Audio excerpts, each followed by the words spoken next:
Sapiens एक ऐसी किताब जो युval नोआ हरारी को काफ़ी फेम दिलाई। यूपीएससी सिविल सर्विसेज एग्जामिनेशन की जर्नी में बहुत सारे स्टूडेंट्स मुझसे ये क्वेश्चन पूछते हैं कि क्या सेपियंस जैसी किताब पढ़नी चाहिए। जी हाँ, बिल्कुल पढ़नी चाहिए, लेकिन आपके पास already NCERT plus foundational book plus आपके क्लास नोट्स का इतना बर्डन होता है कि टाइम शॉर्टेज के कारण आप नहीं पढ़ पाते। तो आइए आज हम की आर्ग्यूमेंट्स देखते हैं सेपियंस की।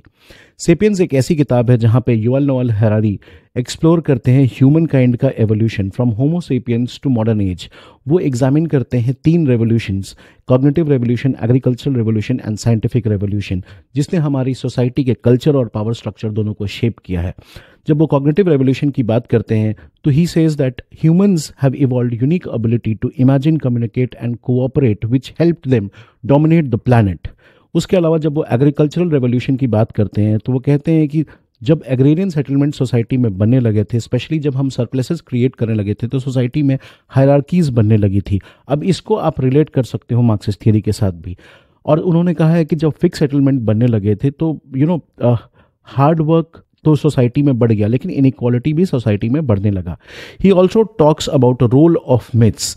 ही argues that shared belief like religion, nation, money unifies large groups and enables complex cooperation among society।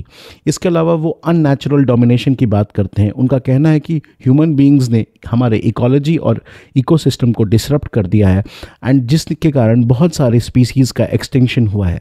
वो पावर ऑफ एम्पायर्स की भी बात करते हैं। उनका कहना है कि बहुत सारे एम्पायर्स ने की रोल प्ले किया है in spreading culture, language and ideas, but unfortunately violence और एक्सप्लॉयटेशन भी उसके साथ कंटिन्यू हुआ है।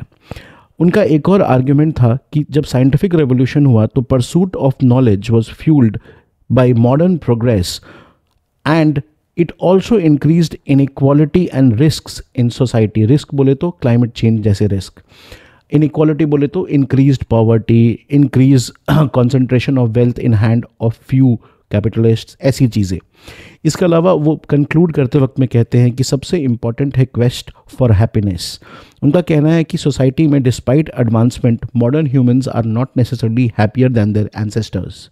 तो ये ऐसी एक किताब है जो हमें रिफ्लेक्ट करने पे मजबूर करती है। आई होप कि आपके लिए यूज़फुल रही थी। प्लीज़ अगर आपको हमारा कंटेंट यूज़फुल लगता है तो like, subscribe and share the video with your peers. Thank you.